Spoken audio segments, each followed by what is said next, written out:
Depois da guerra no céu, Satanás e seus anjos caídos foram expulsos da corte de glória. Por um tempo, o diabo e seus demônios vagaram pelo universo, buscando inutilmente mundos que se compadeceram e se uniram à sua rebelião. Enquanto isto, o coração de Deus sentia intensamente o vazio que deixou a perda de Lúcifer e seus anjos.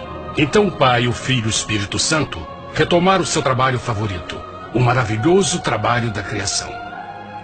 Decidiram fazer um mundo novo, pleno, com muita variedade e diversas criaturas de amor. Este novo mundo seria único, porque as criaturas principais seriam feitas à imagem de Deus. Para eles, o Senhor também daria o domínio deste planeta novo, que conhecemos como Terra. No princípio, Deus criou a terra. E viu Deus tudo quanto tinha feito, e eis que era muito bom. Que imagem maravilhosa! Deus forma um novo mundo, nosso planeta, Terra. E em cada maravilhoso dia da criação, algo novo e espetacular começa a fazer parte da cena. Por exemplo, no terceiro dia, Deus falou e uma linda e exuberante vegetação fez parte da existência. Plantas de todas as cores, formas e tamanhos. No quinto dia, o mundo estava repleto de espantosas e exóticas criaturas, que podiam tanto se elevar aos céus como deslizar pelas águas azuis. E outras podiam fazer as duas coisas. No sexto dia, houve a introdução de um grande número de animais terrestres. Desde o gigante elefante até o pequeno esquilo, cada um encontrou um lugar nesse novo planeta para viver em harmonia com o resto da criação. E também no sexto dia, Deus criou o homem. E disse Deus: façamos o homem à nossa imagem, conforme a nossa semelhança. E formou o Senhor Deus o homem do pó da terra, e soprou em suas narinas o fôlego da vida, e o homem foi feito alma vivente. E plantou o Senhor Deus um jardim no Éden, do lado oriental, e pôs ali o homem que tinha formado.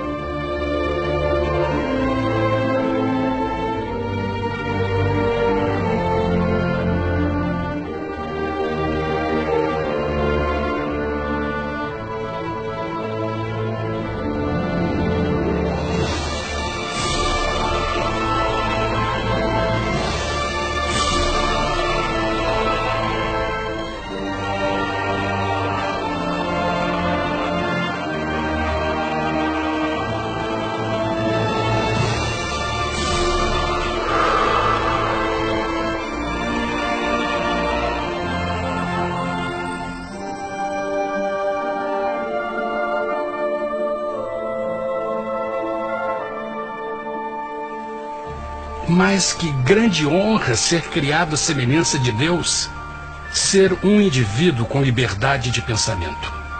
No princípio, o homem não percebia a sua nudez. Provavelmente porque antes do pecado ele estava vestido de glória e luz.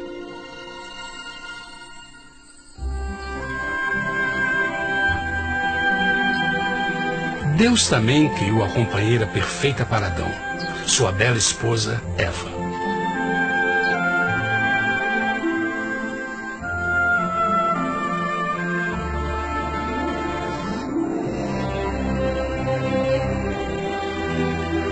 O feliz casal foi colocado em um magnífico jardim perfeitamente projetado para aumentar sua felicidade. Para Adão e Eva e as outras criaturas da terra, também foi dado o privilégio divino de procriar a sua própria imagem. A intenção de Deus foi que a raça humana tivesse domínio sobre este paraíso perfeito para sempre. Eternamente felizes e saudáveis, trabalhariam com a flora do jardim de Deus, enquanto desfrutariam o afeto e companhia de todas as criaturas sob seus cuidados. O ambiente que nossos primeiros antepassados experimentaram foi muito diferente do mundo de hoje. As rosas não tinham espinhos, os insetos não mordiam nem picavam, e os leões e as ovelhas brincavam juntos. Mas a grande bênção era os humanos viverem em perfeita harmonia com seu Criador. A cada 7 dias, Adão e Eva descansavam de seu prazeroso trabalho e gozavam de uma comunhão com a visita de seu Criador. Era um mundo esplêndido e maravilhoso. E esse estado de felicidade teria continuado eternamente se nossos primeiros parentes tivessem mostrado fidelidade com uma simples prova. Mas da árvore do conhecimento do bem e do mal, dela não comerás, porque no dia em que dela comeres, certamente morrerás. Visto que o adversário havia contaminado o universo com sua rebelião, o Senhor viu a necessidade de uma simples prova de amor e lealdade. Lembrem que os anjos bons acabaram de ver 1/3 de seus amigos serem expulsos do céu durante a guerra. Como estariam seguros de que esses novos humanos não se uniriam a Lúcifer e causariam problemas? Então o Senhor plantou uma árvore no jardim, uma árvore cujo fruto não deveria ser comido sob pena de morte. Ao passar por esta simples prova de obediência, Adão e Eva mostrariam a lealdade para com Deus e a fé em sua palavra. Ainda mais, era uma prova de amor. Por isso, Jesus disse em João 14, se me amais, guardais meus mandamentos. Mas alguém mais soube desta prova de fé e estava determinado a usá-la em seu favor.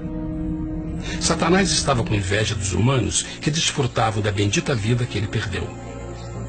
Sua feliz existência estava em total contraste com a sua, que agora estava cheia de culpa, pecado e miséria. Com ressentimento e raiva, não estava disposto a deixar o casal em paz, pois o pecado sempre buscará arrastar a outros consigo.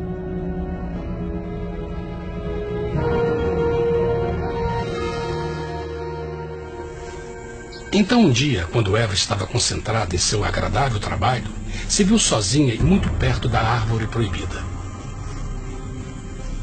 Foi quando Satanás viu sua oportunidade.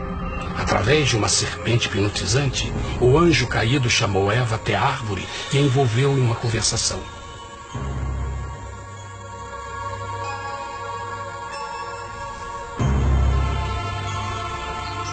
Suas palavras encantadoras foram cuidadosamente calculadas para gerar desconfiança a Deus.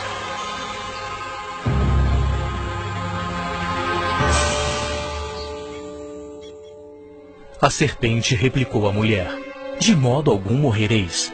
Deus sabe que no dia em que dele comerdes, vossos olhos se abrirão, e sereis como Deus, conhecedores do bem e do mal. A mulher notou que a árvore era boa para comer, pois era atraente aos olhos e desejável para alcançar sabedoria. Colheu o seu fruto e comeu. Deu também ao seu marido, que comeu assim como ela. Tragicamente, quando Eva escutou a suave e sedutora voz do tentador, começou a ter certas dúvidas da palavra de Deus. A serpente enganou-o com a promessa de grande poder e sabedoria. Isso chamou sua atenção. Além disso, aparentemente um fruto deu à serpente a habilidade de falar. Que outros poderes poderia dar a ela?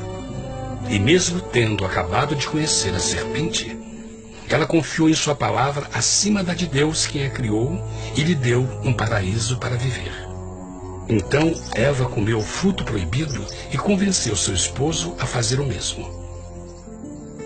Adão poderia ter escolhido ser fiel a Deus, mas colocou seu amor pela esposa acima do seu amor por Deus. Quando os nossos primeiros parentes mostraram lealdade ao inimigo, o domínio da terra foi tomado por Satanás. Não sabeis que, vos oferecendo a alguém para lhe obedecer, vos tornais escravos daquele a quem obedeceis? Ninguém pode servir a 2 senhores. Esse mundo agora seria o último campo de batalha entre o bem e o mal, e o coração de cada homem e mulher seria o prêmio. Adão e Eva não se deram conta desse tempo, mas seu momento de desconfiança e desafio abriria as comportas do sofrimento de milhões de pessoas durante milhares de anos.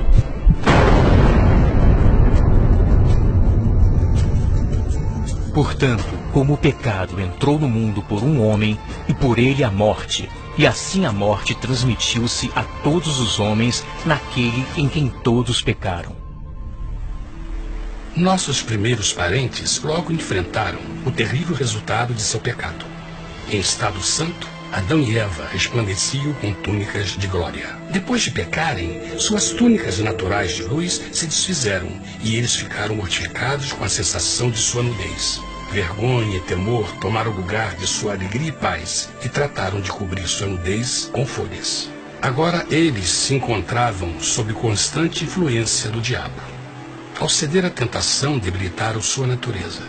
E Satanás ganhou poder sobre a humanidade.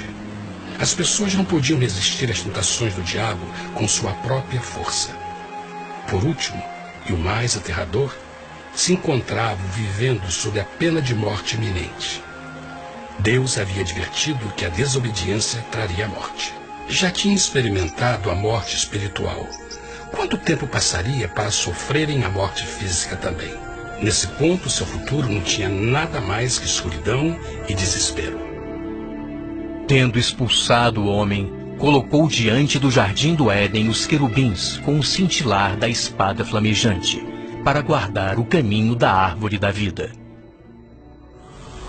Como o pecado provocou a expulsão dos anjos caídos de seu lar celestial, agora pela desobediência, Adão e Eva foram tirados de seu jardim, seu lar no paraíso. Tudo à sua volta estava mudando rapidamente, e a humanidade se encontrou suscetível às dores, doenças e finalmente à morte. Até os animais e plantas estavam infectados pela terrível maldição.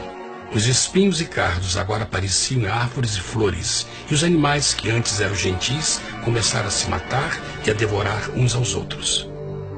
O pior resultado foi que o pecado separou a humanidade de Deus.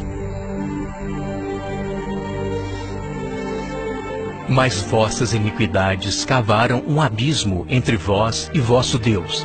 São vossos pecados que ocultaram de vós sua face, para não vos escutar. Na criação, foram dados a Adão e Eva a honra de falar com os anjos, e até com o Filho de Deus cara a cara. Mas Deus é tão puro e santo que nenhum mal pode existir na sua presença. Agora que os primeiros humanos tinham pecado, Deus afastou sua santa presença deles para sua própria proteção. O pecado tinha queimado uma parte da alma do homem que já não podia ver a dimensão espiritual. Deste momento em diante, a comunicação com o céu seria limitada. Mesmo com todas estas maldições caindo sobre Adão e Eva, o coração do Senhor se encheu de compaixão. A lei que haviam violado não poderia ser alterada para salvá-los, pois é tão sagrada e imutável como Deus mesmo. O Senhor sabia que havia só uma maneira na qual o homem podia se redimir. Então um plano foi revelado, nascido do fundo do coração de Deus. Um plano para salvar o homem de seu encontro com a morte eterna e restaurar tudo que estava perdido com o pecado. Seria de grande intensidade, alcance e poder, mas seria um plano que também implicaria num enorme sacrifício. O amor de Deus para conosco se manifestou por ter enviado ao mundo seu Filho unigênito, a fim de vivermos por ele. Nisso consiste o amor, não em termos nos amado a Deus, mas em ele nos ter amado e enviado seu Filho para se sacrificar por nossos pecados. As Escrituras claramente ensinam em Romanos 6:23, o custo do pecado é a morte. A lei violada demandava a vida do pecador e só tinha um em todo o universo qualificado como substituto da humanidade. O Criador só podia pagar a dívida de suas criaturas tomando seu lugar. Então Jesus Cristo, o Filho de Deus, concordou em deixar a pureza, glória e segurança do céu. Ele viria para morrer em nome do homem em seu malvado e renegado planeta. Ele nasceria como um inocente e indefeso bebê, suportaria uma vida de dor e vergonha, e mesmo assim viveria uma perfeita e vitoriosa vida. Finalmente, ele teria uma morte humilhante para poder ser o substituto da humanidade caída. Por seu sacrifício, a humanidade incrivelmente receberia uma nova oportunidade de ter a vida eterna. Seu sangue seria o resgate para um mundo raptado por Satanás. Este maravilhoso plano de redenção foi graficamente ilustrado no sistema de sacrifício de animais ordenado por Deus depois da queda do homem. O Senhor tinha avisado Adão e Eva que iriam morrer no dia em que comessem do fruto proibido. E como que permaneceram vivos? A Bíblia nos diz que imediatamente depois do pecado, Deus providenciou roupas na forma de peles de animais. É bom notar que o Apocalipse se refere a Jesus Cristo como a ovelha que foi morta desde o princípio do mundo. Isso indica que uma ovelha foi sacrificada no mesmo dia para prevenir suas mortes imediatas. Pela fé, neste sacrifício, suas mortes foram simbolicamente transferidas deles para a criatura inocente. A ovelha certamente era a representação de Jesus. Assim, um raio de esperança foi dado em uma situação de escuridão e desespero. Através do arrependimento e a fé no sangue do Messias, qualquer humano poderia uma vez mais ser filho de Deus.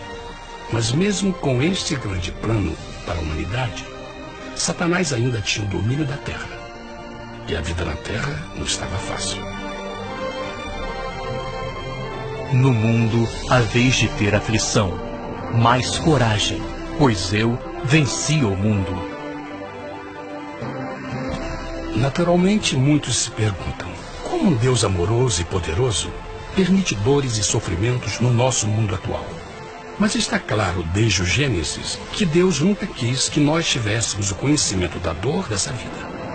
Quando o mundo saiu das mãos de Deus, a terra era um maravilhoso paraíso. Foi o pecado de Adão e Eva que deu a Satanás o direito de assumir o controle deste planeta. Devido à sua trágica eleição, o diabo e seus súditos ganharam o poder de tentar e atormentar os humanos, introduzindo a doença, a dor e o sofrimento. Talvez fosse melhor perguntar: por que Satanás não tem o controle total da humanidade? A resposta é Jesus Cristo. Talvez já perceberam que a morte de Jesus na cruz deu a cada um de nós a oportunidade de sermos salvos, mas na verdade fez muito mais do que isso. Quando o Salvador ofereceu sua vida para redimir a terra, esse ato poria restrições ao controle de Satanás sobre a humanidade. Satanás não poderia forçar nossa vontade e seu poder de nos ferir seria limitado. O sacrifício de Cristo também nos trouxe um tempo de prova, durante o qual poderíamos ver a diferença entre o governo de Deus e o de Satanás, e então decidir a quem servir. Finalmente, pelo sacrifício que fez Jesus, o reino de Satanás chegará ao seu final, e um dia a terra será devolvida ao homem mais maravilhosa do que era no princípio. Mesmo Adão e Eva tendo começado suas vidas como exilados do paraíso, ainda tinham esperança. Deus providenciou peles de animais sacrificados para se cobrirem. Mas o mais importante, Ele prometeu o sangue do Cordeiro de Deus para pagar por seu pecado, se aceitassem Cristo e se arrependessem. Uma grande pergunta permanece: as pessoas aceitariam o grande presente de Deus? Como escaparemos se agora desprezarmos a mensagem tão sublime da salvação? A incrível história que acabaram de escutar é verdade e afeta vocês. Pois, pelo desejo de Satanás de ser Deus e a desconfiança e desobediência de Adão e Eva, todos nós nos encontramos em uma situação perigosa. De um lado, a humanidade foi grandemente favorecida por Deus com uma segunda chance de recuperar nosso lugar no Éden. Por outro lado, se nós desistirmos de aproveitar esta grande chance, nos tornaremos escravos de Satanás e finalmente seremos destruídos quando Deus limpar o universo do pecado. Amigos, não há melhor hora de fazer sua escolha por Jesus do que agora mesmo. Nenhum de nós sabe quanto tempo mais teremos que viver nesta terra. Jesus nos tem mostrado grande interesse no seu bem-estar e seu amor por vocês o levou a providenciar uma maneira de escaparmos de uma futura destruição. Ele quer que você o aceite e se arrependa de seus pecados. Através de Cristo, pode encontrar o perdão para tornar-se como Ele em caráter. A triste notícia é que Satanás atua de todas as formas possíveis para evitar que aceite o presente da salvação de Deus. Devido à nossa rotina da vida, o amor ao dinheiro ou alguma outra distração fascinante, ele trabalha para manter a todos ocupados e afastados do que, na realidade, mais importa, sua salvação eterna. Para que entenda a realidade da situação e que, se você não escolhe a Jesus por omissão, está escolhendo a Satanás. Mesmo que a terrível escolha de Adão e Eva nos traga morte e miséria, vocês agora podem tomar uma melhor decisão. Deus está oferecendo uma paz que satisfaz o anseio mais profundo de sua alma e uma alegria que não encontrará nas atribulações deste mundo. O desejo que tem o coração de Deus é que seja salvo e esteja com Ele no paraíso. Mas o único que pode mantê-lo fora do céu é você. Imagine a tragédia que seria se você recusasse este precioso presente. Você pode decidir hoje e aceitar a salvação que Deus prometeu. Na verdade, nesse momento, pode aceitar a vida eterna através de Jesus Cristo. Posso convidá-lo para que acompanhe agora mesmo em uma simples oração, aceitando sua maravilhosa oferta? Por favor, repita depois de mim. Querido Pai Celestial, venho a Ti agora e humildemente pedir Teu perdão. Senhor, confesso que sou um pecador e violei Tua santa lei. Entendo que a pena por esse pecado é a morte. Acredito que Jesus Cristo sofreu e morreu na cruz para receber o castigo por todos os nossos pecados. Acredito que Jesus ressuscitou e eu o aceito como meu Salvador pessoal. A partir desse momento em diante, Te dou o meu coração e o aceito como Senhor da minha vida. Por favor, perdoa todos os meus pecados e envia Teu Espírito para ajudar-me a fazer a Tua vontade. Te agradeço por Teu grande amor e aceito Teu presente da vida eterna. E eu oro tudo isso em nome de Jesus. Amém.